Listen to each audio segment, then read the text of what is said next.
पिछले 10-12 दिन से नाटो देश और यूक्रेन इस बात की खुशियां मना रहे थे कि रूस के लगभग 1200 स्क्वायर किलोमीटर पर कब्जा कर लिया है और रूसी सेना जवाब भी नहीं दे रही है।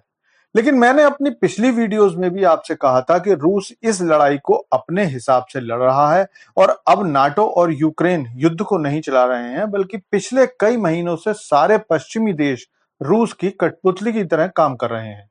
कुर्स्क के एरिया पर कब्जा करने के बाद ये देश अपनी जीत पर बहुत खुश थे, लेकिन कल रूस ने अपना ऐसा विकराल रूप दिखाया है जिसके बाद यूक्रेन के उन सैनिकों के पास जो रूस में घुस गए थे, उनके पास केवल और केवल एक ही रास्ता बचा है और वो है मौत का रास्ता।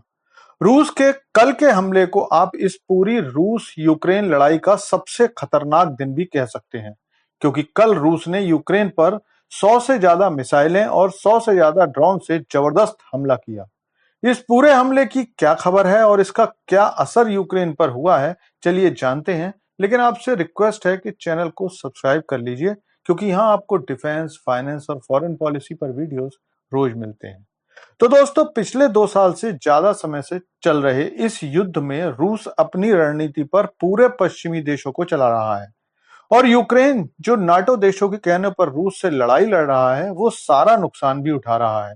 लेकिन इतने लंबे युद्ध के बाद भी क्या सच में रूस परेशान है? तो इसका जवाब है बिल्कुल भी नहीं। हाँ, ये सही है कि युद्ध के कारण देश की सेना व्यस्त है, लेकिन आपको बता दूं कि आज भी रूस की जीडीपी 5-5.5 की दर से बढ़ रही है और पूरी लड़ाई के दौरान एक बार भी रूस को हथियार की कमी नहीं हुई है। लेकिन पिछले दिनों यूक्रेनी सेना के लगभग 1000 सैनिकों ने रूस के कुर्स्क इलाके पर कब्जा कर लिया था और बिना ज्यादा मेहनत करे ही रूस के लगभग 100 कस्बों को मिलाकर 1200 स्क्वायर किलोमीटर पर अधिकार कर लिया।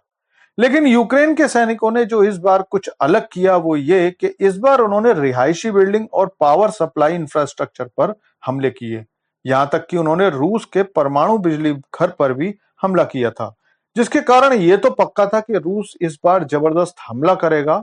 और कई दिनों के इंतजार के बाद आखिर रूस ने कल वो जबरदस्त हमला कर ही दिया, जिसे रूस यूक्रेन युद्ध का रूस की तरफ से किया गया सबसे खतरनाक हमला कहा जा रहा है।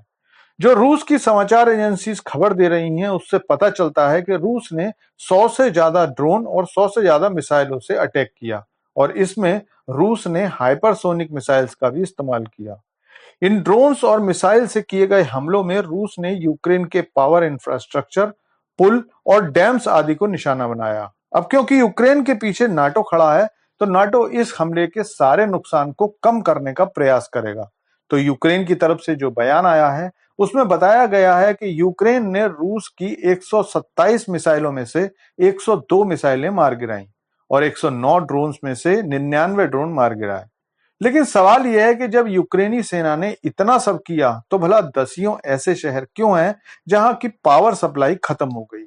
इस हमले ने केवल यूक्रेन के शहरों ही नहीं, बल्कि यूक्रेन की राजधानी कीव की पावर इंफ्रास्ट्रक्चर को भी बहुत नुकसान पहुंचाया है और बहुत सारे ऐसे इलाके बताए जा रहे हैं जहां पे पावर बहाल होने में महीने भी लग सकते हैं, क्योंकि रूस ने केवल पावर सप्लाई सेंटर पर हमला नहीं किया है, बल्कि यूक्रेन की नदी निप्रो पर बने 6 डैम्स पर भी हमला करके उन्हें बर्बाद कर दिया है।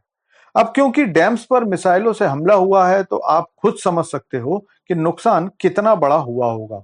लेकिन ऐसा नहीं है कि रूस ये हमला केवल यूक्रेन पर कर रहा है। जो सैनिक और वाहन रूस के अंदर आ गए थे, रूस उन्हें भी चुन चुन कर मार रहा है और इस बार इस मामले में रूस कोई भी ढील नहीं दे रहा है। लेकिन इस पर जबरदस्त हमले में आपका क्या विचार है, कमेंट करके बताइए। Thanks for watching video.